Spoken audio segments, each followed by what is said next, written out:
Well, good afternoon, fellow constitutionalists. Welcome to Free-for-All-Friday, where the argy-bargy goes on the whole show long, folks. It is July 21st in the year of our Lord 2017. Remember, we're hyphen-free, PC-free zone. God is still in control, and He does love you. And I'm your host, Dan Clements, your constitutional warrior, fighting for your right just to be an American. And I'm broadcasting live from the Hemlock Studios here in the beautiful, hot, humid, sunny Central Susquehanna Valley in the great Keystone State. I had a really good week this week, folks. Today was my second day of aquatics therapy for my fibromyalgia, and I know I'm going to take a nice long nap this afternoon. I worked pretty hard today, 45 minutes straight in the water, and that's what I did the other day. I'm not trying to overdo it or push it or anything, and I have been approved. Some good news here, I have been approved for 12 weeks. By my doctor, and the YMCA gives that to us for free for us with a medical condition like this. And I plan on, even after the 12 weeks, Lord willing, the creeks don't rise, I still plan on continuing my membership there and taking us aquatics, because I've talked to some folks that are doing that, and they've been, a couple of them have arthritis. I think one has fibromyalgia with nothing else like I do, but she's an older lady. And they said if it wasn't for the aquatics, they would not be able to do what they're able to do today.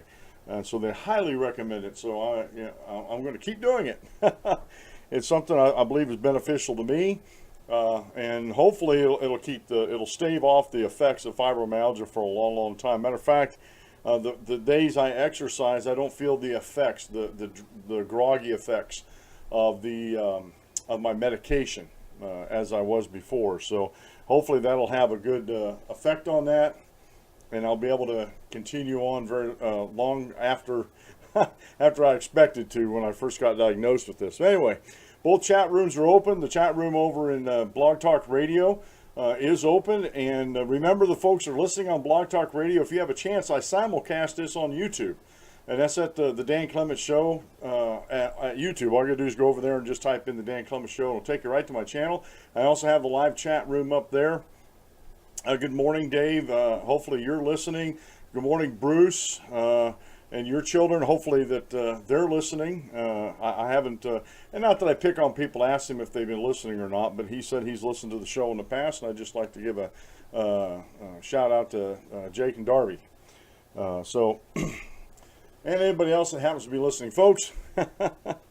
This past couple of weeks, as far as healthcare and immigration, in the left or the anti-freedom vlogosphere, and also in the social media outlets, these guys are going insane. And when I guess I don't add to the sanity when I go in there and make comments about, where's my freedom and where's my liberty in all this? Why can't I choose the health insurance that fits me and my family the best? Why do I have to be forced into a government health care plan? And all the usual suspects come out, all the usual arguments come out that have been debunked for years. And the problem with debunking arguments with anti-freedom folks is they have that narrative, they have that foregone conclusion, and anything that's outside of that bubble doesn't work.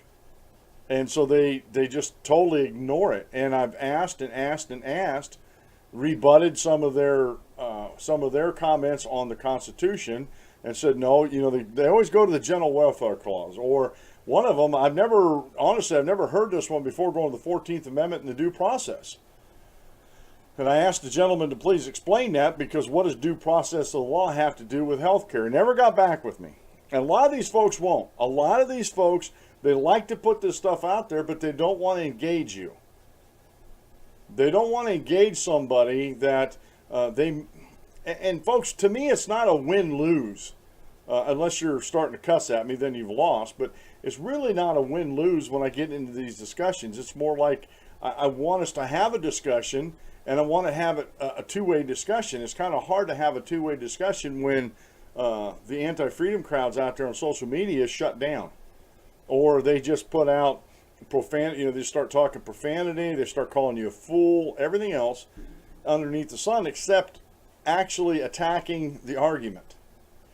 And this is a huge problem in America today. We've come to the point in America where we don't critically think about things. We don't have a critical argument. And folks, I'm of the opinion that you need to know both sides of the argument in order to converse in that discussion, and also to actually promote your side of it. You know, your thoughts and your principles, whatever, of an issue. And this is good advice for anybody out there, folks, because a good lawyer will never, ever ask somebody a question they don't already know the answer to. And if they do, then they're not that good of a lawyer. So you have to remember that, folks, that and this happens all the time. And then when you do get a hold of somebody that you think's going to carry on a discussion, seriously, folks, they publish these. You got to scroll down the screen to read everything they put out. And a lot of times I found some of those that are almost identical to each other. They're talking points from somewhere.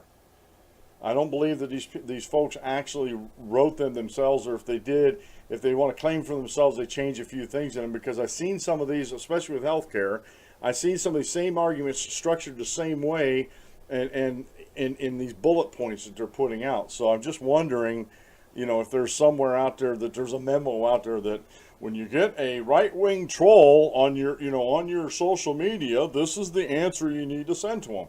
Instead of engaging in a discussion with somebody, actually having an argy-bargy, as it were. And they just won't do it. And it's amazing to me how quickly the anti-freedom crowds go to violence. I was talking today, and this guy was on there, and he told me, he said, look, he says, I don't think you're a fool. He called me a fool earlier, and he goes, I take it back. I don't think you're a fool. I think you're a paid troll. I wish I was paid for something, and I even got back to them, and this was half an hour, 45 minutes before the show. I haven't checked Facebook yet to see what's happening there, but I told him, I said, look, I'm not a Republican. I didn't vote for Donald Trump. I don't support everything he does. I stand for freedom and liberty by law. And when anybody in this country pushes something that restricts my freedoms and liberties, I'm going to push back. And Obamacare restricted a lot of Americans' freedoms and liberties. And so we need to push back. And the problem, and one of the biggest issues I have with the anti-freedom crowds is they'll never, ever talk about the individual. And if they do, it's very seldom. They want to set forth their arguments in these grandiose, all-encompassing, it's benefits all of America. If you don't have insurance and your kid gets a broke arm, then the rest of us have to pay for it. Well, that's not necessarily true. And I even asked the person, I said, you want to prove that? That's not necessarily true. My son, who didn't have health insurance, broke his arm, and to have it, broke his arm or broke a bone in his hand or something, but he had to have a cast. It might have been his wrist. But it's been a while ago now, maybe 10 years, and he was out of the house living on his own. He wasn't on our insurance, and if he would have been, he'd have been covered, but that's beside the point. The problem is, guess what? He went to the emergency room, he got x-rayed, got his hand set, he told him he didn't have insurance, and it was $450 to have his x-rays and hand set. Well, he paid it. He didn't pay it all at once. He paid it, it took a couple months to pay it, but he paid it. And there's a lot of people in America that do that. My brother-in-law was in a serious logging accident, put him in the ICU for a long time, had a huge bill. But guess what? He didn't have insurance, but he paid it. He made payments on it, and he eventually got it paid off. Again, these anti-freedom crowds, they look at government, and if it goes outside of government, there's no solutions out there. There's nothing. There's a void out there. It's a wasteland out there because there's no solutions. God forbid if somebody paid their own bill. You can't do that. You have to have government-controlled insurance and let them pay it. I had a gentleman this morning. I feel for him. He had a pre-existing condition before Obamacare, and the insurance he had said it ran him $375 a month. that's reasonable. Now, he claims it didn't cover anything. He was on it for years and didn't cover anything. And I told him, I said, you need to check with your state laws, because almost every state that I've checked on so far has laws governing pre-existing conditions and insurance companies selling insurance in their states. Pennsylvania, that sell me a policy doesn't say that the rate has to be low, but they can sell me a policy. But after 6 months of being on that policy, individual or whatever, they have to, it ceases to become a pre-existing condition, because they waited 6 months, had 6 months worth of premiums go in there. Now, he was telling me, and I don't, like I said, I don't know how true his story is. I have nothing to believe it wasn't. I give people benefit of the doubt, the milk of humanity, as it were. And so I believe his story. He said, it cost him like $30,000 he had to pay out of pocket. Okay. Where is he unlike other Americans that had to do the same thing, that aren't complaining about it? That they still don't want Obamacare. And I told him my story. I said, I don't have insurance right now. I said, I had some state insurance because I'm not able to work, and it was through Pennsylvania. But now they finally got everything settled with my unemployment for the next 6 months, and I started making $500 a month more than the top level for that. So I lost my insurance. So now I'm insurance-less. I can't buy an individual policy in the state because of pre-existing conditions. And I thought, I thought Obamacare was supposed to take care of that. But if you try to buy, and this is the thing, and I found this out, I was doing some research and letting you guys know, if you try to buy an individual policy outside of the markets, the healthcare exchanges, you're not protected from pre-existing conditions. I didn't know that. I thought, well, pre-existing conditions are a thing of the past. Not so. Only in group policies, or if you buy a policy on the exchange. Now, if I go buy a policy on the exchange, it's something like $700 a month. For an individual policy, I have to pay $6,000 deductible out of my pocket before they start paying for anything, and they don't cover, and that includes paying for any of my prescription drugs. And so I have to pay not only the $700 a month premium, but then I got to figure out how I'm going to pay the $6,000. Find the money to pay $6,000 worth of deductibles, which normally even in my condition with my diabetes and my fibromyalgia, I come nowhere close to that with my doctor's appointments and blood tests and my medications. I come nowhere close to that. So here I am paying. I would be paying the federal government $700 some a month for an Obamacare policy on the healthcare exchanges, and still having to pay for everything out of my pocket. And my wife this morning, she told me her job where she's at, they have health insurance through the exchanges, but it's just like I described it to you, but at a little lesser monthly rate. And she says she has to get a physical for work. And we don't have, neither one of us have health insurance right now. And she said the physical's like $100.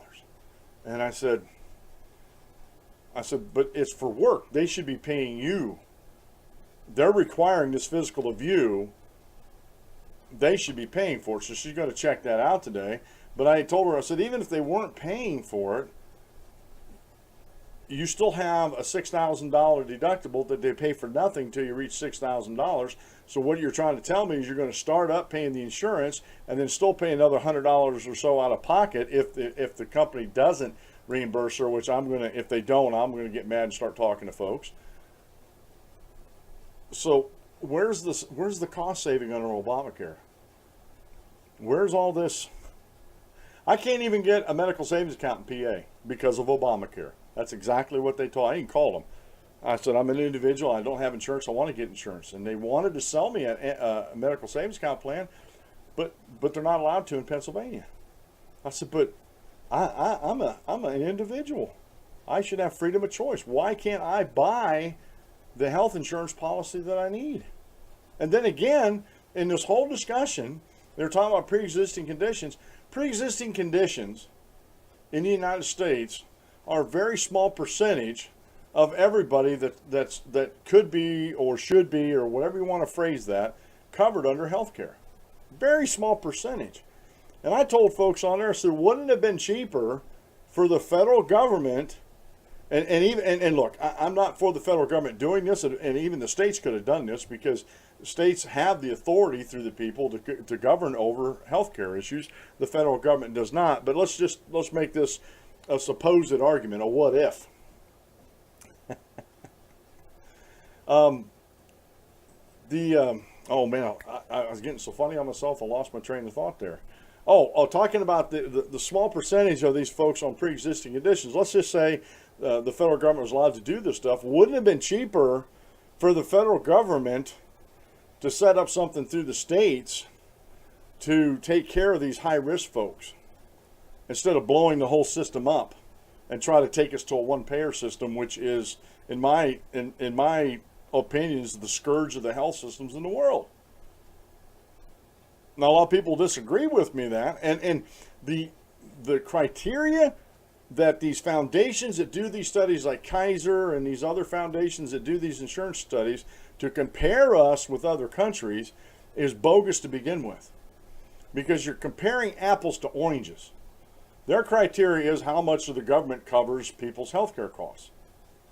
Well, if that's the case, then the United States is always going to lose. But I go on a freedom indicator. How many people in the country are free to choose their health insurance or not? They don't want it. Young people, I don't want health insurance right now. I'll buy it when things change, like when they get married or things like that. I'll buy that. Right now, they're allowed to go up to 26 years of age on their parents' insurance. So I don't want to get too long in this rant. I know I got an hour and a half, but yesterday that hour went by very, very fast, so I don't want to waste all of my terror this morning. But this is an ongoing struggle that people who love freedom have with the anti-freedom folks out there. This is an ongoing struggle. They don't understand why you want to make decisions on your own. They don't understand why you want the freedom and the liberty to either choose or not to choose to have health insurance. It's beyond them. Like I said, they have this in their mind that anything outside of government is a wasteland. There's nothing out there to take its place. And my question that I'm going to start asking now, and I've asked this before, was a statement actually, see what they say. If it wasn't for free market capitalism, you wouldn't have not only the government you have today, not only the economy you have today, not only the healthcare establishment you have today. If without the free market, you wouldn't have that to actually rape with your socialistic ideas and destroy. The free market brought us all this stuff, not government intervention, not government regulation, not government inventions. It was a free market that did this. The free exchange. This is what did it, folks. And my big thing with the whole argument here is these folks forget what America was founded on. They forget how we got to be the greatest country in the history of mankind. One, because for the longest time, people revered God. We were a nation of Christians. I don't think that's the case anymore. But two, we were a nation that loved freedom and loved liberty. And we would defend to death our own and our neighbors' freedoms and liberties. That's not the case anymore. And I had a gentleman this morning tell me that, guys like you're going to be on the wrong side of history when the Second American Revolution comes along, and we take back our country for what's right. And I'm like, I told him, I said, you're sounding just like the Bolsheviks in the Bolshevik Revolution that gave Russia Stalin. I haven't heard any comments. That was before the show, and sometimes I get a little ornery in my comments, but that is their mentality that they're going on. It really, really is. And I actually entitled the show, "Are we going to have a Bolshevik or a freedom revolution in America?" Are we going to have a Bolshevik or a freedom revolution, is what I said. I want a freedom revolution. I want to free as many people as possible from the slavery of government, or from government slavery, whichever way you want to put that. So, all right, folks. Let me get into this. The weekend's coming up. If you haven't got your parts to fix your lawnmowers, shame on you. If you haven't got your parts to fix your power equipment or an appliance that you've been meaning to fix that your honey wants to use, shame on you. If you haven't been able to find it locally, which 9 times out of 10, some older stuff you're not going to be able to, and even some of the newer stuff, go to the danclementshow.com and click on the Sears Parts Direct widget.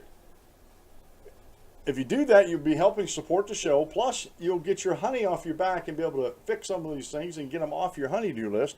And while you're doing it, if you go over to the danclementshow.com and click on the Sears Parts Direct widget, there's an offer code 90055 that you can use and give you 10% off your lawn parts and more. Can't go wrong there, folks. And the best thing you can do is keep your honey happy at home by keeping the honey list short and keeping things fixed and moving around the house. All right, today's daily Bible reading comes from the book of Hebrews, chapter 2, verses 17 through 18. Therefore, in all things he had to be made like his brethren, that he might become a merciful and faithful high priest in all things pertaining to God, to make propitiation for the sins of the people. For in that he himself has suffered, being tempted, he is able to aid those who are tempted. Christ was tempted in all ways like us, but found sinless. He faced every temptation that we face, folks, and he remained sinless.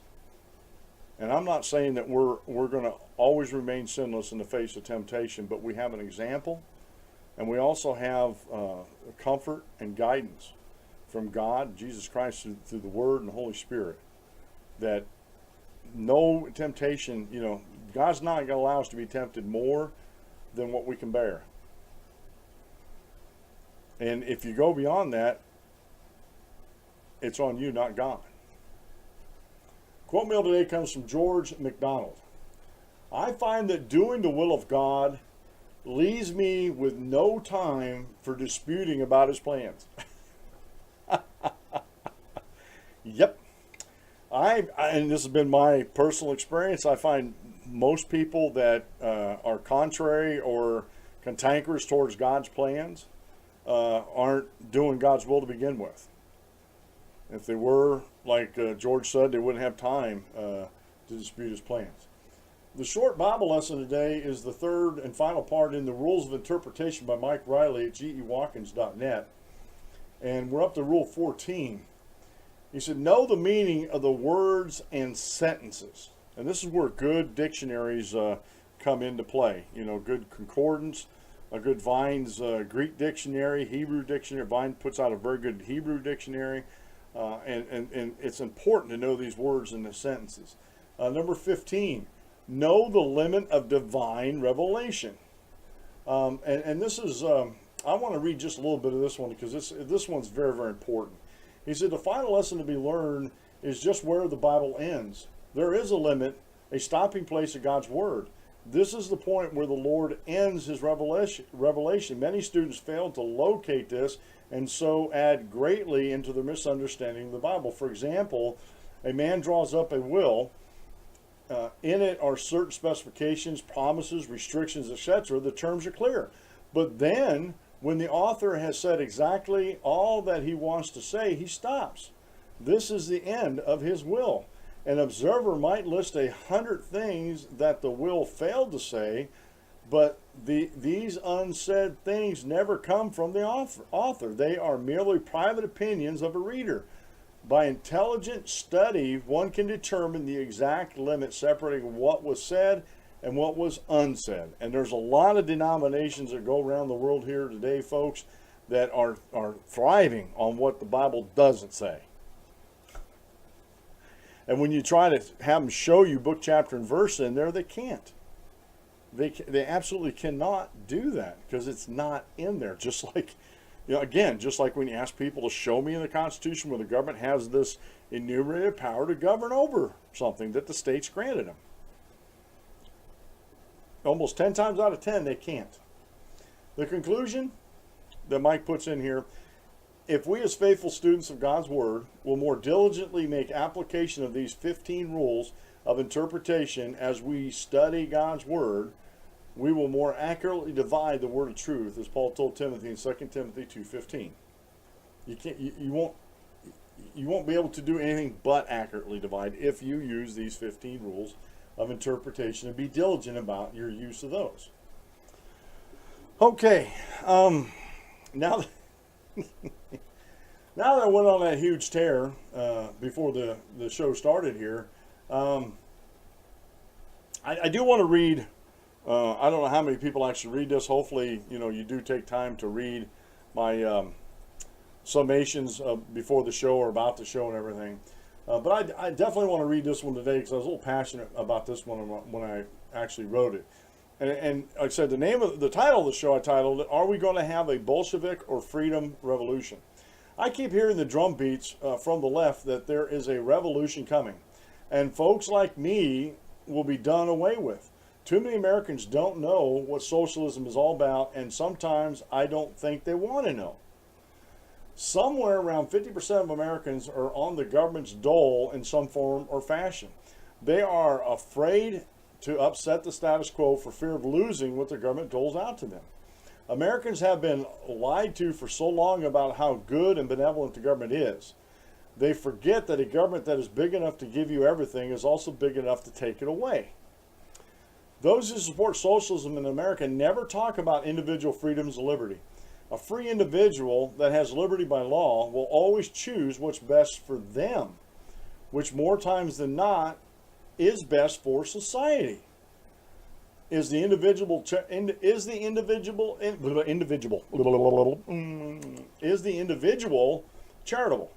Yes, but they are not forced to be. Is the individual compassionate? Yes, but they are not forced to be.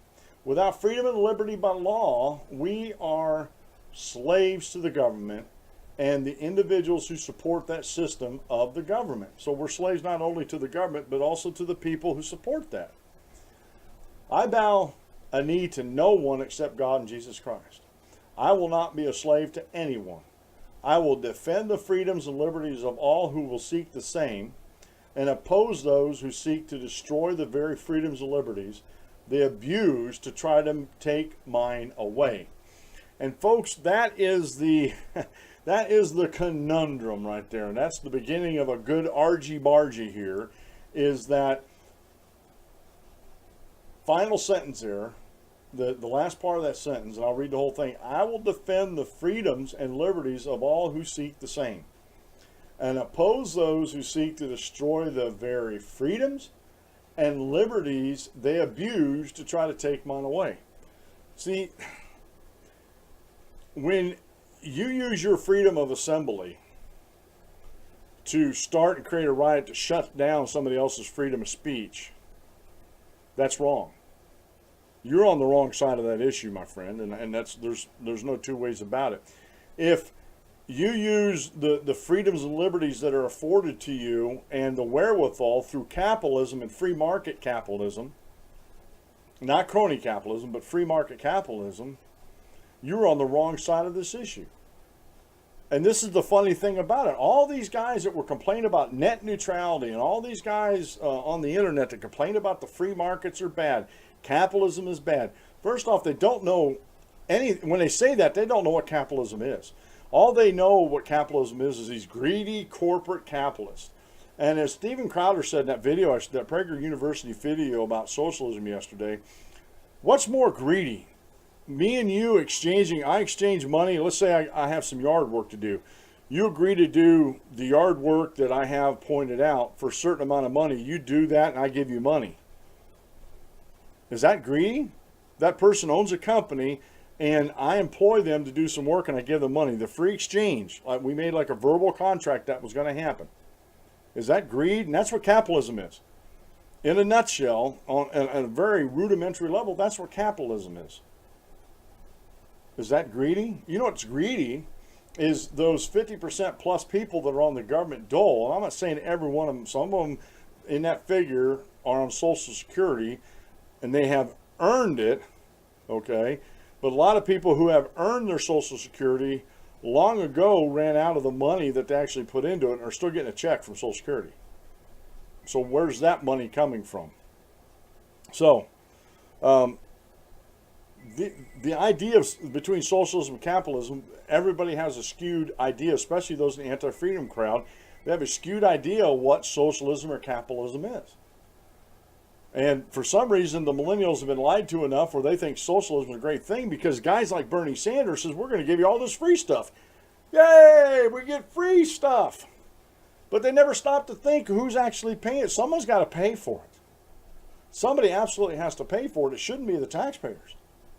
It should not be the taxpayers. And so the greed actually lies within the anti-freedom crowds out there. And again, I got a video I'm going to show you here. John Stossel, brilliant man, libertarian, but a brilliant man when it comes to free markets and stuff like that. He has a short video here called Save the Rhinos, and this is from Reason Magazine. It's a Facebook video that was posted on the 20th of July this year. And there's I'm going to be looking at the documentary behind this video, and you will see that they'll name the documentary in there, but he explains the free markets, especially to this socialist worker, this animal rights worker, that she works on a global scale. She has no clue what the free markets are. None whatsoever. And some of her comments make me wonder how she ever got the position she did, being as ignorant as she is, willfully, not woefully, willfully ignorant. Because like I said, in order, and I know Dave would back me up on this, and a lot of other people of my acquaintance, especially the Christians, would back me up on this. A lot of times when we go into a Bible study, we try to know, and when I sit down with a Bible study, I don't start studying the Bible right away. I get down, I get to know the folks, see where their level of understanding of the Bible is, what their understanding of God is, what their understanding of biblical authority, and try to lay some groundwork so I know where we need to start our Bible study. If they have no clue about Bible authority or God or anything like that, we have to start at a very basic level. But if they're already to a point where they believe in God and they believe God's word is the final authority, then I don't have to go over and hash over those type of things. So I get the lay of the land, but I know some of their arguments. I've studied them. I'm a former Catholic, so I know a lot of the arguments from Catholics. And it's always good to know how the other side thinks about these things, to know their positions. And I think it's great, but far too often, and this is the elitism coming out of a lot of folks, far too often, the folks in the anti-freedom crowd will not take the time to understand where you're coming from, understand your principles, and understand what you've learned and what you're promoting. They never do that. I've seen very few, I won't say never, seen very few in the anti-freedom crowd that know 100% the things that I espouse, like freedoms and liberties, and what that all entails. And so, and they're, again, this comes into this educated elitism. They were taught, there's no other information they need to know because they were taught everything they need to know. And so therefore, if you bring something outside of their orthodoxy, it's meaningless. You don't know what you're talking about. And this John Stossel interview, this is great, folks. This is funny what John Stossel's having to deal with some of these liberals in this. And he does this quite a bit. And I've said this before we get into this. These endangered species, like elephants and stuff like that, I've said this before and I'll continue to say this. If you want to save them and get them off the endangered species list, start farming them. Make a market for their meat and anything else. Start farming these animals. And they'll never be on the endangered species list again. Oh, PETA just rolled over in the grave. All right, so here we go with this video. Rhinos are going extinct. A race against time to save the rhinos. Poachers massacre rhinos for their horns. Some are carved into ornaments. Some are ground up and sold for medicine. Just one of these can sell for as much as $300,000. It's no wonder. Around 500 rhinos have been slain by poachers in South Africa so far this year. Poaching became the biggest business. The upcoming documentary Hornmaker features entrepreneur Matt Marcus, who says he has a solution to poaching. Create more rhino horns, artificial horn, then flood the market with that. One way to devalue something is actually to create a lot of it. There'd be no incentive to poach anymore. That's correct. And when things are abundant, people don't fight, kill, or steal. South Africa. Rhinos are going extinct. A race against time to save the rhinos. Poachers massacre rhinos for their horns. Some are carved into ornaments. Some are ground up and sold for medicine. Just one of these can sell for as much as $300,000. It's no wonder. Around 500 rhinos have been slain by poachers in South Africa so far this year. Poaching became a biggest business. The upcoming documentary Hornmaker features entrepreneur Matt Marcus, who says he has a solution to poaching. Create more rhino horns, artificial horn, then flood the market with that. One way to devalue something is actually to create a lot of it. There'd be no incentive to poach anymore. That's correct. And when things are abundant, people don't fight, kill, or steal. South Africa once tried something similar. For 20 years, they made it legal to own rhinos and sell their horns. Farmers would put the rhinos to sleep with tranquilizer darts, saw off their horns, and sell the horn. Because this was legal, rhino farmers had an incentive to breed rhinos and protect them. The rhino population quadrupled, but then South Africa banned sales of rhino horn again. Poaching went down? No, it went up. It went up by thousands of percent. And there are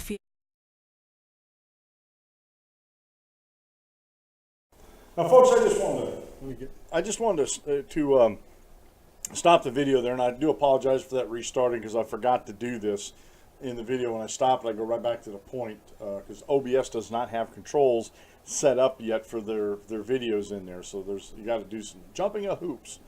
But anyway, this section here talks about a free market solution, and this is the funny thing: when South Africa had legalized the owning of rhinos, their population quadrupled. Their horns were harvested humanely from farmers, and there was an incentive to breed and keep them healthy and stuff like that. And then, and I remember during that time that poaching, and there was a graph you saw there, poaching actually went down during that time.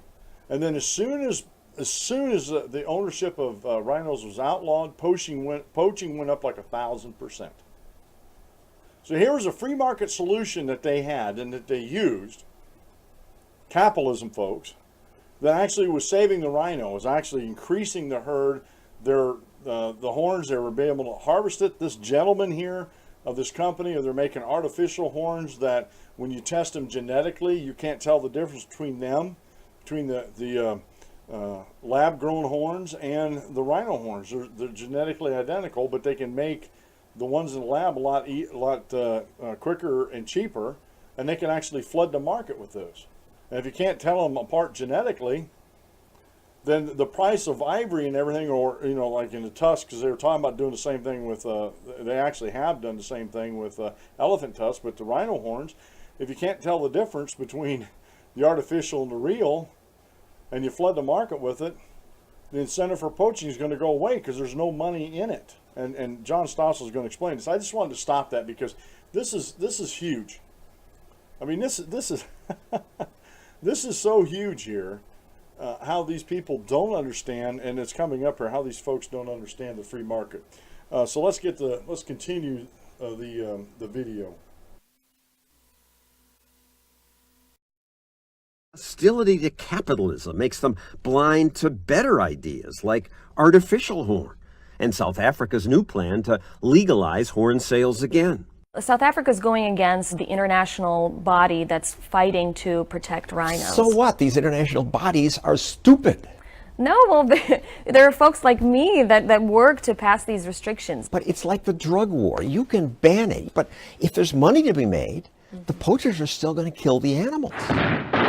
Prohibition should have taught us that when something's valuable, banning its consumption leads to lawbreaking and killing. Nobody kills anybody anymore for beer or wine or scotch. When you're talking about beer or wine or scotch, you don't have lives on the line. Lives of the people who were killed by Al Capone. Well, of course, but he was a criminal, and you have criminal networks here. Only a criminal because alcohol was illegal. Yeah, I mean, this is a endless argument. We can't live in a lawless society. A free society is not a lawless society.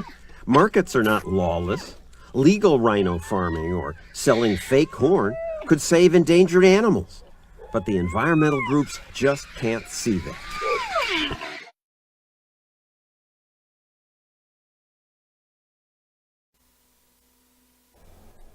And part of the video that I didn't show there because I thought it was stupid, but you can go back. I put the link up. You can watch the whole thing.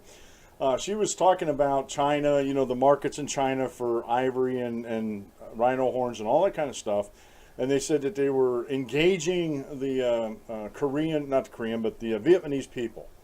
And they said they've reached, 40 million people with their campaign about, things against rhino horns and stuff like that. But, okay, you put billboards up and you're telling these people all this stuff, but how do you know it's really working? I mean, how do you know that it's actually working, folks? And her blowing off John Stossel's example of Al Capone and these other guys was ridiculous, as far as I'm concerned. Well, we're just going to talk around circles here. Yeah, because you make no sense. You have no clue and don't want to know. And this is the problem. And I just wanted to show you this to illustrate this. Some of these folks like her don't want to know what the free markets does. Don't care because it doesn't fit her narrative. These bloody meat sellers. And she sounds like somebody that's from PETA, would be a vegan. And yet, her actions are going to slaughter more rhinos and elephants than they would protect if they would just open it up to free markets. Like I said before the segment here, that if you want to take something off the endangered species list, eat it. People eating tasty animals, PETA, right? And folks, I know they hate that. I know that they hate that, when you take that acronym and switch it around like that, but it's true. You don't see chickens, you don't see cattle, you don't see hogs on the endangered species list. Or at least domesticate the animals. You don't see dogs and cats on the endangered species list. Not saying, outside of maybe the Filipinos, we don't eat dogs or cats, or Chinese with the cats. I know there's some stereotypes there, but it's not actually stereotypes when it's true. So it's amazing to me how many of these people on the left just don't get it. And when they start talking about a second American Revolution, again, it amazes me how they don't get it. Do they think? I'm not saying I'm going to go out. I told this one lady in here, we were talking about immigration and these people coming up from Central and Southern, Central America and Mexico and the United States illegally. And I said, well, why don't they stay there and try to change things in their country? Why don't they stay there? And they're like, well, would you stay someplace where bullets are flying and stuff like that? And I said, you don't know me. You don't know what I would do. I'm not exactly 100% sure what I would do. But I tell you one thing I wouldn't do. I wouldn't lay down like a sheep for the slaughter for these people. I'm not going to let somebody come up. And folks, don't get me wrong. I am a Christian, and I do believe that there is Christian persecution out there. And if I was being persecuted and tortured for my faith, I believe I have very clear examples in the New Testament what I should do and what I shouldn't do. But this isn't about my religion. This is about freedom and liberty. And if someone was threatening my freedom and liberty, you can bet your bottom dollar I'll do something about it. Whether it's just intellectual or physical, I'll do something about it to at least defend myself. I even told the person I'd probably become a rebel leader and try to fight the government that's supporting these anti-freedom and anti-liberty things. Try to make my country a better country.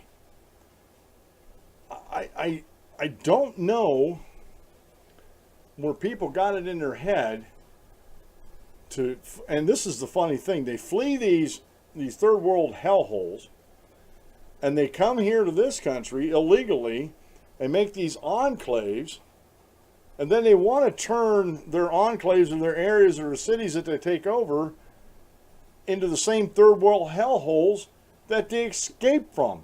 That doesn't make any sense whatsoever. Again, Mexico has been using our porous southern border as a relief valve, because if we didn't allow all those people to come in this country, then Mexico would be forced to deal with them. Guatemala, El Salvador, Ecuador would have to deal with those people if they didn't just up and leave. Venezuelans, I support the independent people of Venezuela. Matter of fact, before the show, I was looking over some news items, and I saw something on One American News Network that Maduro has actually been reaching out to some other countries looking for asylum. Well, I thought everything was going so well in Venezuela for Maduro, and that he was fighting to keep that country away from the rabble. And now, like I said, in passing, I didn't have time to actually look it up before the show started. They said he's possibly looking for asylum. And again, Venezuela is so resource rich, and they were such a prosperous country before Hugo Chavez got democratically elected. He was a democratic socialist, got democratically elected, and turned Venezuela into a third world hellhole. And I hope the good people of Venezuela, prevail and set things right in Venezuela, get rid of these social democrats there. I don't know if they can boot them out of the country or something like that, but maybe they should go to prison a little bit instead of these freedom fighters down there, so they can try to turn Venezuela back around and become a prosperous country again. It's ridiculous what's happened to Venezuela down there. And these anti-freedom folks up here want the same thing for America. Now, they won't tell you that. They won't come right out and tell you that, but their ideas have been tried and tested in history and found to be wanting. They failed. And socialism was responsible. Socialism, communism are all part of the same rotten, bean pod, responsible for over 100 million deaths in the last century. Stalin alone is estimated to have killed over 50 to 60 million people under his regime. Where's the freedom and liberty for those people who died, who were killed by Stalin? Who fought for their freedom and liberty? And this does irk me that these folks out here abuse the freedom and liberties they live under to restrict other people's freedoms and liberties. As far as I'm concerned, they don't deserve their freedom and liberties if they're going to abuse them to take mine away. Sorry. You blew it. You don't deserve any consideration from me whatsoever. And yes, I will fight you with my last breath, if need be, to protect my freedoms and liberties, and therefore in protecting mine, I'm able to protect other folks. You see how that domino effect is? And it just amazes me how many people out there are ignorant of that fact.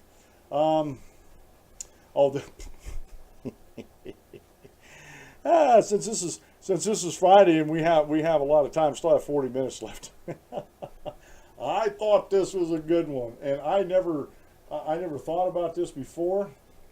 But most of you know about Ken Ham and the Answers in Genesis website that he has in the Creation Center that he has down in Williamstown, Kentucky, and how he built that 500-foot ark down there in his biblical theme park of the same place.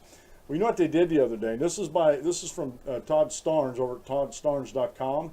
LBGT activists mock Christian ministry's decision to reclaim the rainbow. There's a rainbow that is shining. There's a rainbow in the clouds. All right, that's for you, Dave. All right, the 500-foot long ark is the centerpiece of the biblical theme park based in Williamstown, Kentucky. Hundreds of thousands of visitors have toured the replica of Noah's Ark. Now, I just stopped reading. A friend of mine at church, and sometimes if you're a friend of mine on Facebook, I'll share our daily devotion from the Susquehanna Valley Church of Christ. James McIntyre, he's the one that actually does that and makes sure they're posted. He's done all those devotionals, by the way. And him and his daughter went down there to see that on their way back to college. He took his daughter back to college last fall. They stopped and seen that and said it was great. It was a wonderful thing. But listen, the ark is lit permanently at night by a rainbow to remind the world that God owns it, and he decreed it a sign of his covenant with man after the flood. Christians need to take back the rainbow as we do at the Ark Encounter, Ham said. Critics denounced the decision, accusing him of stealing the rainbow colors from the LGBT community.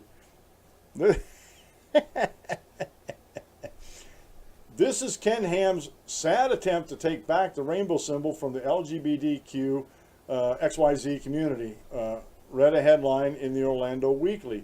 It makes the arc look incredibly gay, Kentucky Fairness Campaign Chris Hartman told USA Today.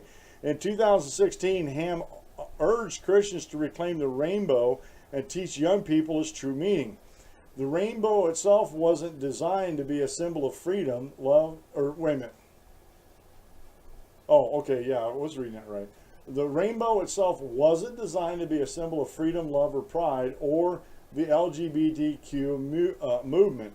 God created this beautiful, colorful phenomenon and designated it as a sign of his covenant with Noah and his descendants forever. Sadly, people ignore what God intended the rainbow to represent and proudly wave rainbow-colored flags in defiance of God's command and design for marriage. Because of this, many Christians shy away from using the rainbow colors, but the rainbow was a symbol of God's promise before the LGBTQ movement and will continue to be after that movement was ended. As Christians, we need to take the rainbow back and teach our young people the true meaning. Now, basically what it was, the rainbow, God told Noah that he'd put a rainbow in the sky as a permanent reminder of his covenant with man, that he wouldn't destroy man again by flooding them because of the wickedness that they had perpetrated on the world. The evil and wickedness. So that was what the symbol was. And I've always thought it was funny that the LGBTQ community took the rainbow as their symbol. Because it originally, and still does, not originally, it still does represent God's promise not to destroy man because of man's wickedness. So, kudos, Ken. Kudos, Ken. I'm glad you did this, and I think more Christians should take this up, to be quite honest with you. We as Christians should tell people exactly what the rainbow stands for. And it does not stand for the LGBTQ/XYZ community. It stands for a covenant that God made between man and God. And so, like I said, I thought that was pretty funny when I come across that. American University president praises successful thought policing on campus. I was going to talk about this the other day and didn't get back into it.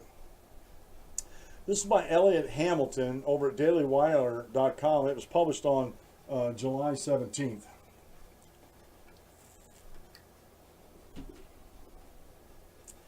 American University President, former Secretary of Health and Human Services, Sylvia Burwell, sent an email praising the success of the second half of a general studies program called American University Experience, abbreviated as AUX. National Journal Politics editor Josh Kroshar, an alumni of American University, tweeted the following excerpt from Burwell's email. In spring 2017, we completed the first pilot courses for AUX2, a course about race, identity, and inclusion. Though the number of students in the pilot is small, the assessment of students' outcomes in this course demonstrates promising results, including that students enrolled in AUX2 credited the course for influencing how they now speak, behave, and think about issues of race and social identity. Burwell's emails reads, "It is an enthusiastic success with the American University study submitted to the politically correct thought police on issues of race and social identity." The email further states that the AXU program will be mandatory first-year program for all incoming freshmen starting in the fall semester of 2018. It is divided into a full curriculum and a it's divided into a fall curriculum and a spring curriculum. Here are the program's descriptions, and these are telling of this program. The AXU is a full-year graded general education course specifically designed for students transitioning into the first year of college at AU. AUX will become a mandatory course for the first year students in the fall 2018. American University Experience 1 helps students transition into the first year of college at AU by introducing them to the professional and student mentors, providing them with campus resources and motivating them to succeed in their new environment. AXU2 builds upon the concepts introduced in AUX1, blending personal exploration of social identity formation with a multidisciplinary approach to race and ethnicity. AUX2 seeks to create a space for conversations and learning about the topics that pushes beyond this room. Both courses are taught in a hybrid format. Students will complete online learning and writing assignments through Blackboard, and I've used that before with my son, and myself had to take some courses online using Blackboard. It's a very good source, by the way. And meet weekly for small group discussions for approximately 19 students. Weekly classes are co-facilitated by the faculty. Now, it goes on, it talks a little bit more about this, but the one thing I found kind of interesting about this, it's not an elective course. They haven't made this an elective course. It is a mandatory course for freshmen coming in there. And they literally did this to be PC with the thought police. I thought, maybe I'm wrong, I thought centers of higher learning, and I've said this before, were places where you go to learn things, not be indoctrinated with things. And this is one of the things that kept me out of going to college. It honestly did, folks. That's why I went to join the military and do some hands-on training and get some, diesel mechanics, stuff like that. And I should have went a different course, but you know what? That's history right now. But I chose to go in the military and get training and learning through the Navy, because the Navy has some of the best schools out of all the militaries. And it was because they had a lot of these mandatory courses I had to take in liberal arts that had nothing to do with the course of study I wanted to do. I wanted to do something in engineering. And I couldn't understand. I talked to my guidance counselor. I even talked to the admissions down at Ohio State University and said, I don't want to take these courses. I just want to get my engineering degree. And they said, we can't give you an engineering degree or any degree without taking these mandatory courses. And I asked, and I pushed back then. I said, what do these courses have to do with engineering? Now, if I had to take some, and I would in the engineering curriculum, I would have to take some advanced math courses, but I knew I was up to the task because math has always been easy to me. So I knew I'd be up to the task for that, but these other courses didn't interest me. Some of these liberal art courses. And again, that's what kept me out of college. I know I'm not the only one that felt that way, or who has ever felt that way. And quite honestly, in some of my research, even back in the founding of our country, and I'll go back that far, our universities weren't set up that way. There were not these mandatory courses that didn't have anything to do with the course of study you were taking in order to graduate. That's a fairly recent, probably in the past 100 years, invention of higher learning, and all that does is keep people employed in those areas, and that's the only place you get these employments for most of the part, not all of them, but the vast majority of the people who are employed in the liberal arts are liberal arts professors who that's the only job they seem to get that they can make money at to support their families. It's a vicious circle. So I thought this was, praising this successful program that's mandatory, that in their first year they didn't have a real high rate of folks coming in there, so they had to make it mandatory. Oh, our program's a success because we got 100% participation of the freshmen this year. Ha ha, yeah. Don't tell anybody we forced them though. That's mandatory. Whew, man. I'm not going to read this one here. John McCain is No Hero by Smealy Darlington Butler over at BlueRockwell.com. Why don't you go read that for yourself? Not that I'm afraid of anything. I think you need, because if you hear me say it, you're just going to be totally turned off from it. I think you need to go over and read this. They make a lot of good points in here. And you've heard my points about John McCain over the years. Vietnam veteran, prisoner of war, and he survived that. I applaud him for that. But that has nothing to do with his political career and the shipwreck his political career actually is. And I'm just putting it out there. Love him or hate him, love me or hate me. That's my opinion to John McCain. I was never a big fan of John McCain, no matter what his military service was. Let's see how much long. Okay, we got about a half an hour, right? Yeah, 28 minutes. Okay. I'm going to save this one story for towards the end because this one hits near and dear to my heart. It's about Chesapeake Bay Bridge in Maryland. I'm speaking too fast, folks. I haven't seen this movie yet, but I want to go see it. And but I don't know if I can sit. I haven't seen a movie since at a theater since I've been diagnosed with my fibromyalgia. And I don't know if I could sit through the whole movie in the theater. That's just the reality of things. And thank God for like Amazon that brings them out. I can watch them in the comfort of my own home. USA Today complains about the lack of women and no lead actors of color in the movie Dunkirk. Now, this is by John Nolte over at Daily Wire, published on July 20th. Now, Dunkirk is a movie about the escape of the British Expeditionary Force in Europe. If they hadn't got out of Europe in Dunkirk, that would have been the end of Britain, because that was the bulk of their military was already over on the continent, and they got chased out by Hitler and the Blitzkrieg and that. And a lot of that had to do with the French were not helping them at all. The Vichy government was siding with Nazi Germany, and Europe was a total mess at that time. And Dunkirk is they're trying to be an accurate historical representation of what happened in Dunkirk, of getting their forces off of the continent, and along with some other allied forces with them. And if you read down through there, this USA complaint is totally ignorant. And you have to keep things in historical context. There were no Wonder Women at Dunkirk. Matter of fact, at the time, women were not allowed to be in combat. And that's, again, in the United States anyway, and in England, that's a recent occurrence in the military, allowing women in combat roles. Israel's had it a little bit longer. Some other countries have too. But in Britain in World War II, women were not allowed in combat roles. And if they were retreating, and if they would have had medical hospitals, which they probably did, and they would have had nurses on her, guess who would have went first?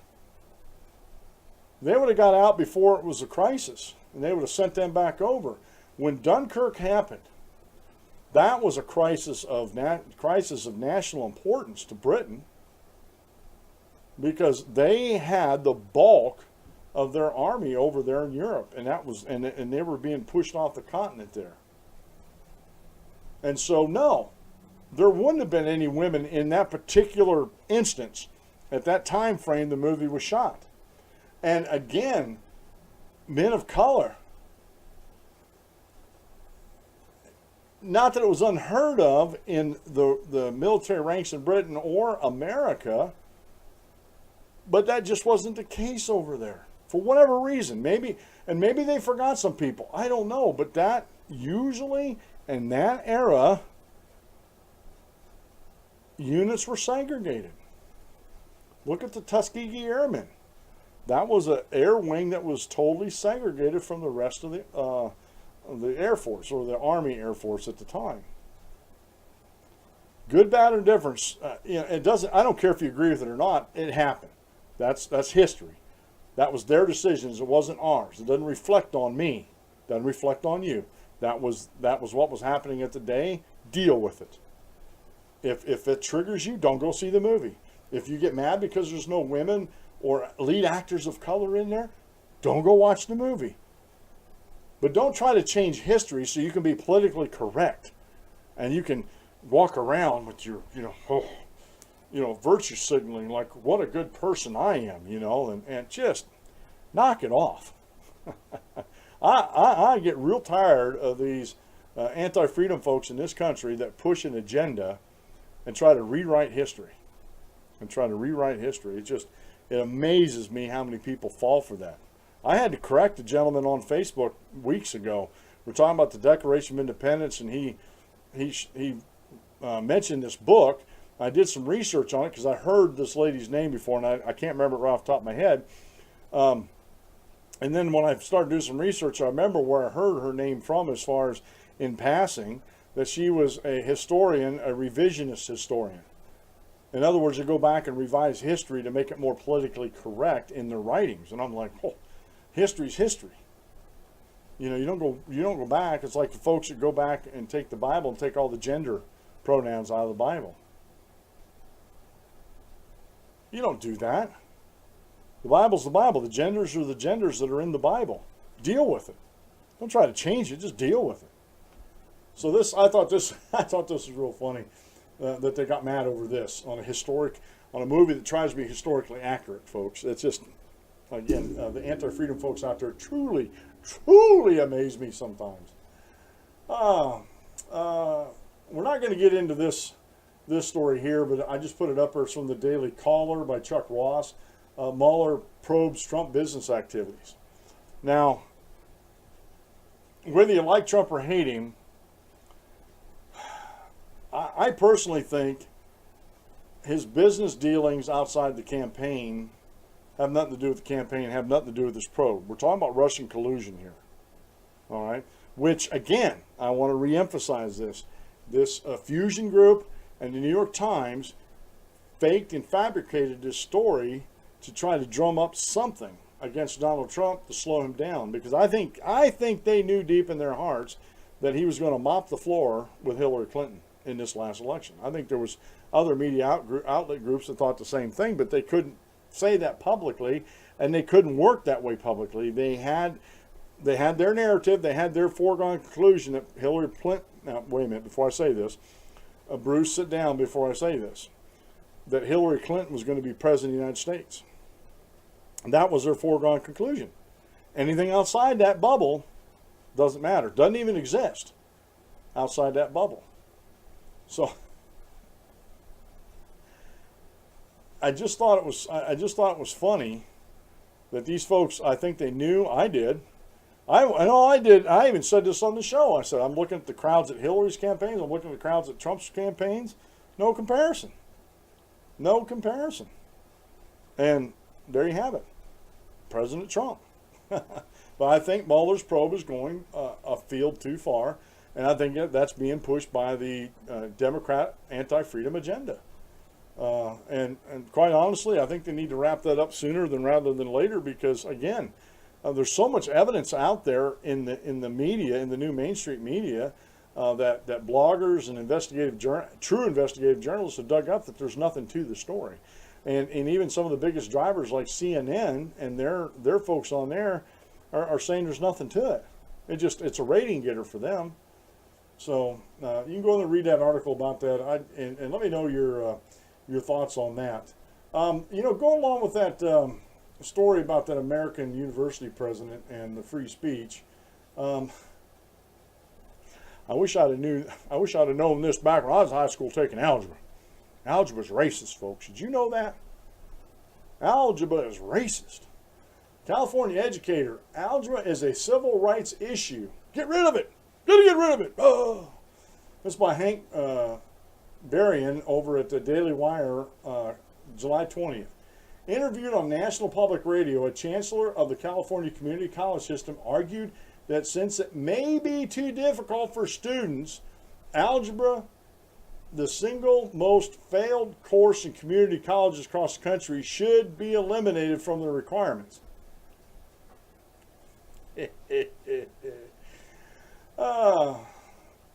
Eloy Oritz Oakley, chancellor of the California Community College System, told NPR's Robert Siegel, somewhere along the line since 1950, we decided that the only measure of a student's ability to reason or to do some sort of quantitative measure is algebra. What we're saying is we want a rigorous a course as possible to determine the student's ability to succeed, but it should be relevant to their course of study. There are other math courses that we could introduce that tells us a lot more about our students. I disagree. I took algebra. I took algebra and slept through half the class in high school and still managed to put up, I think it was a 96. Man, it was easy to me. It was following rules. Hey, there's rules that we need to follow. Let's follow these rules as we're doing that. And as you're doing that, you have to have some critical thinking going on here, because you get a long equation. There's certain rules you have to do before other rules, and you have to look down through the equation first take care of the rules you're supposed to take care of first, and then the secondary, third, and on down the line to get the correct answer to the problem. Algebra does create critical thinkers. And the fact of the matter, and I'm not going to read any more of this article, but the fact of the matter that he says that it's too hard, that it's the #1 failed course in community colleges, tells me that the high schools are not doing a good job teaching algebra. And honestly, I think, in my personal opinion, and when I was in high school, it was elective. You didn't have to take algebra. You had to take maths and science. I chose to take algebra, and I didn't even take pre-algebra. I went straight from just regular math right into algebra, and right off the bat, I was getting A's. I think I got straight A's through the whole course. I should go back and look this up, but I remember at the end of the year that I posted like a 96 in that class. And I remember sleeping in quite a few classes because it got boring to me because it was so easy to me. I'd sit there and learn how to sleep with my eyes open. And but is this any reason, just because it's a flunked course in community college, is this any reason to get rid of it? No.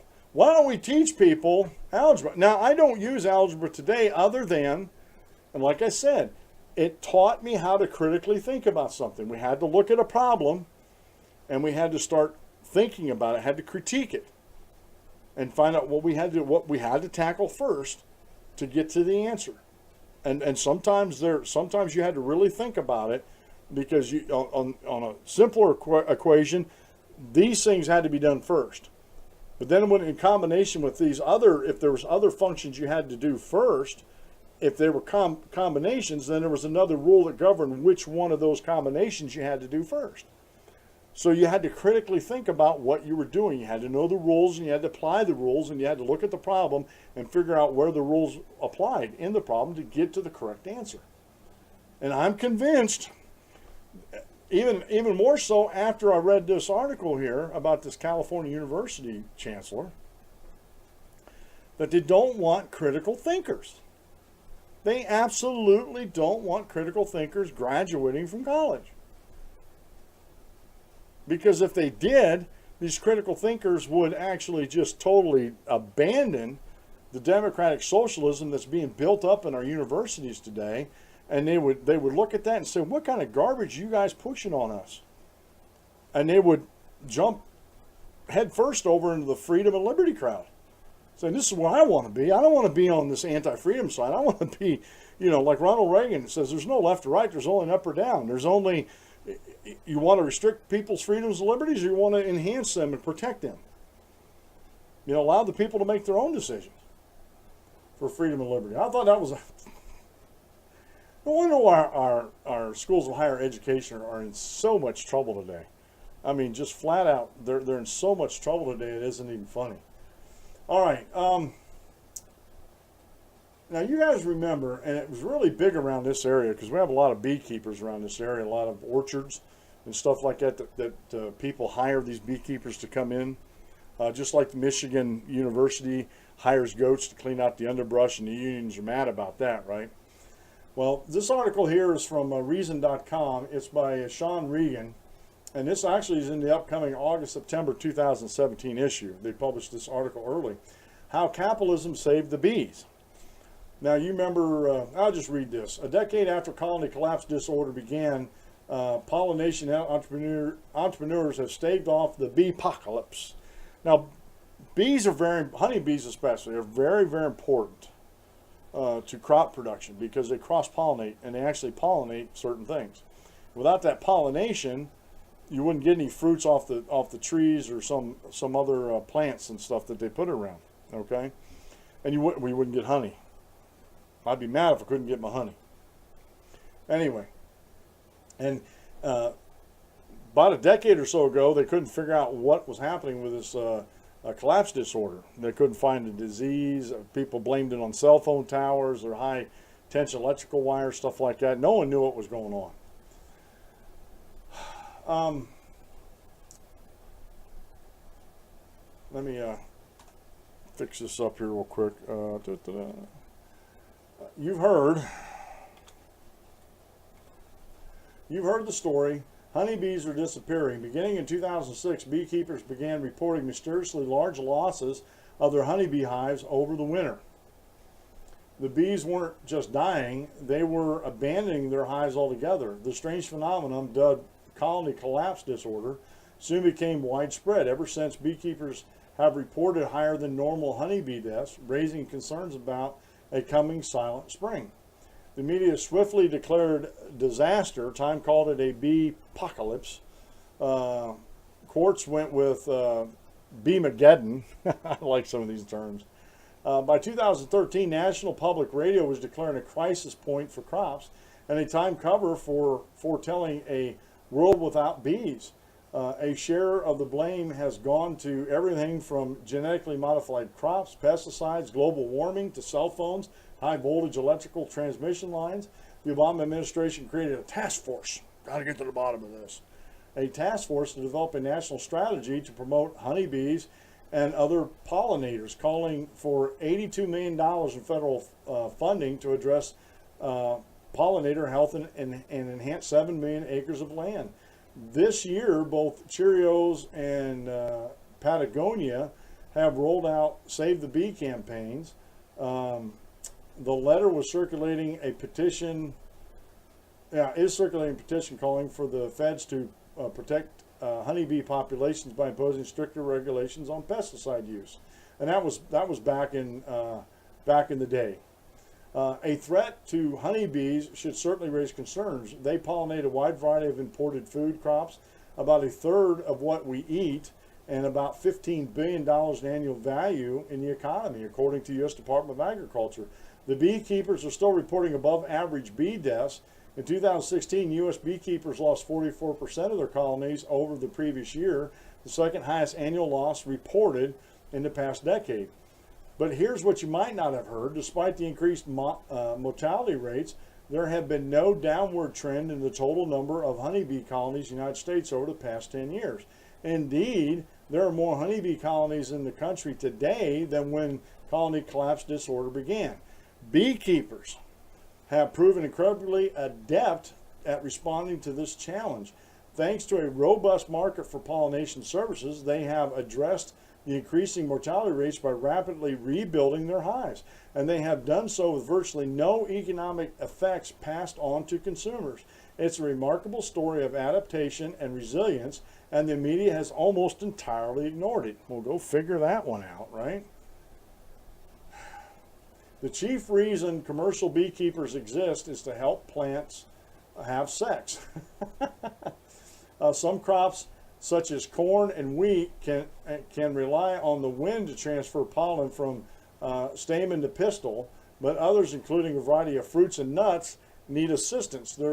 And since farmers can't always depend solely on bats, birds, and other wild pollinators to get the job done, they turn to honeybees to help with artificial insemination.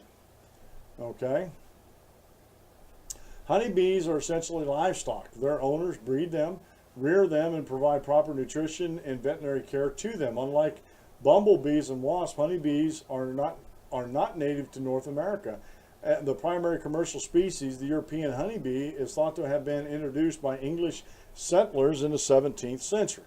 Commercial honeybees are migratory. They truck their hives across the country in tractor and trailers on a journey to follow the bloom. And they go on to talk about how these services are. Before the 1970s, it was widely believed among academics that the pollination industry's very existence was a problem. In 1952 paper, the appropriately named economist E.J. Mead argued that honeybee pollination was an unpaid factor in apple farming, since orchard owners and beekeepers did not coordinate their production decisions. Both produce what economists call a positive externalities. So, you know, they helped each other, basically. So, sometimes the farmers paid the beekeepers to pollinate their crops. Other times the beekeepers paid the farmers for the right to place hives in their orchards. It all depended on which activity, pollination or honey production, generated more value in the instance. Sometimes the exchange involved both money and honey. Mead, meanwhile, had gotten his central example backwards. Apple pollination did not yield much honey, so the beekeeper charges the apple farmer, not the other way around. The details differ, but markets for pollinator service clearly exist and work quite well. Today, commercial beekeeping is a $600 to $700 million industry that spans all regions of the country, and now the beekeepers and farmers are working together to overcome the other challenge of dead bees. Now, basically what they've done with the colony collapse is they just increased their production of building colonies. And they still haven't, I read through this article, they still haven't come up with why they've done this, why the bees, there's a little paragraph in here that says a little bit about it. Like any such transit project, accidents happen, and when one beekeeper, Lane Miller, crashed his truck in a canyon near Bozeman, Montana in 2014, more than 500 hives, about 9 million sleepy, angry bees spilled onto the roadway. The bees were so agitated you could barely see the beekeepers for the wreckage itself. And said the local fire chief at the time, after 14 hours, hundreds of stings, and a crew of emergency beekeepers, the road finally wrote, emergency beekeepers out there. But they still didn't say exactly, no one actually ever figured out what why the colonies were collapsing. And some were actually saying, and it goes back to this pollination and stuff, some of it was actually saying that there wasn't a lot of benefit to some of the areas for the bees.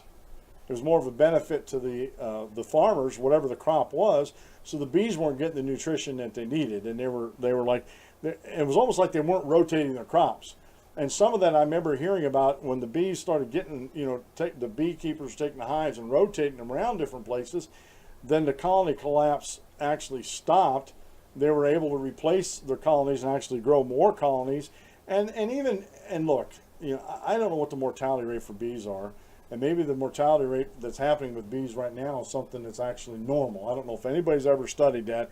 But I just want to point out that this is above and beyond what the Obama administration was trying to do, that these beekeepers and the people that want their stuff pollinated got together and made an arrangement that's actually helping the bees as far as colony collapse. And maybe in a couple more years or so, with higher nutrition rates for the bees, maybe the dying will actually drop off. So the best explanation I've ever seen for it was that the nutrition levels on that. Now I'm going to finish up with this last story about the Chesapeake Bay Bridge in Maryland. I don't know how many of you guys have ever been over this. This is where 301 and Route 50, Route 301 and Route 50 come from the eastern shore on Maryland and goes back into the backside of D.C. and the Beltway. It's a huge, honking, long bridge. And this is by Kaylin Finkel, posted on July 17th over at lifespire.com. Some people aren't fond of spiders. Others have a problem with needles. And for a lot of people, it's heights. For those people, the Chesapeake Bay Bridge is something they wish they could avoid. This bridge reaches nearly 200 feet high at its tallest point and spans more than 4 miles in length. This isn't your usual bridge from an engineering and architectural standpoint either. WTOP News explains why the Chesapeake Bay Bridge was such a wonder when it was created and why it remains to this day. It said in 1947, the General Assembly, under the leadership of Governor Lane, passed legislation to begin bridge construction. Construction on the bridge began in 1949 and opened to traffic in July 30th, 1952. The construction cost was $45 million. At that time, it was the longest continuous over-the-water steel structure and third longest bridge in the world. The Bay Bridge is 186 feet high at its highest point, high enough to accommodate ocean-going vessels and ships, and to give passengers a bird-eye view of some beautiful scenery.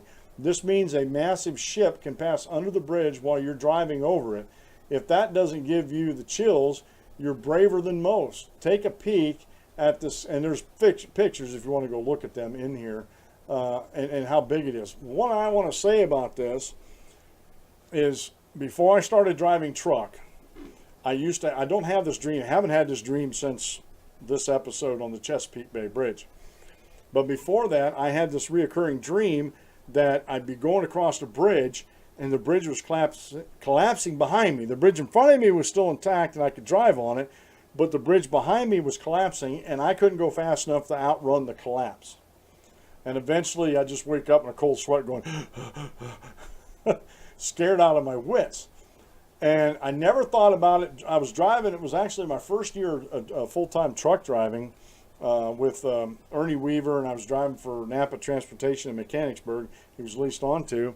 I was coming down out of Philadelphia, coming down Route 50, and 301, actually Route 301 and hooked into Route 50. And I had to go down to Virginia, down to, I can't remember where I was going to in Virginia. I think it was maybe, I was carrying food at groceries at the time, so it might have been food lying down in Prince George County.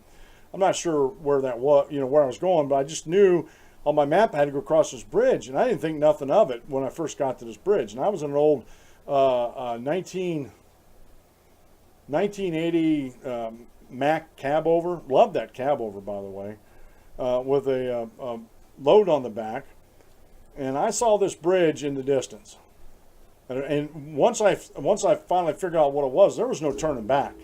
It was either, we had to go for broke, right? And I was sweating bullets. I was white knuckle on that steering wheel. And back then, the steering wheels weren't just pliable rubber. They were the hard plastic steering wheels of old day. I had a leather wrap around it so you can actually grip it. My knuckles were white. My breathing was shallow and rapid. My heart was about pounding out of my chest. And here we go over this bridge.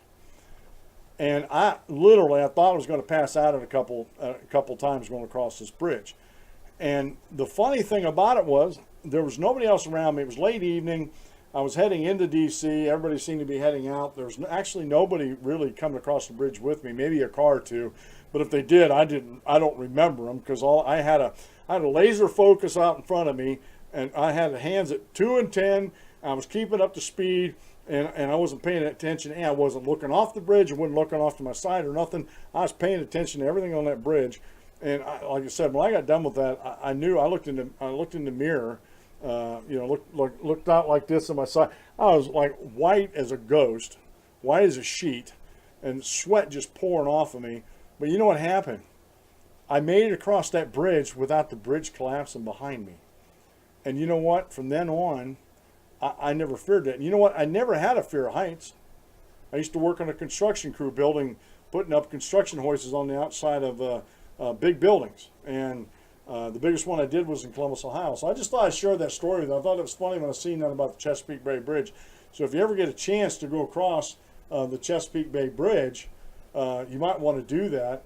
But you also might want to make sure that you don't have your knickers you have your knickers tied on right, and you got your mind straight. Everything is going. Well, folks, that's the music. That's the end of the show. Fear not. I'll be back with you Monday at 12 noon. This has been the Dan Clements Show. I'm your host, Dan Clements, your constitutional warrior. Remember, if you aim at nothing, you hit it every time. Have a great rest of the day, and God bless. And remember, on Sunday, don't attend the church of your choice. Attend the church of God's choice. Have a great rest of the weekend, and God bless. And we'll see you on Monday.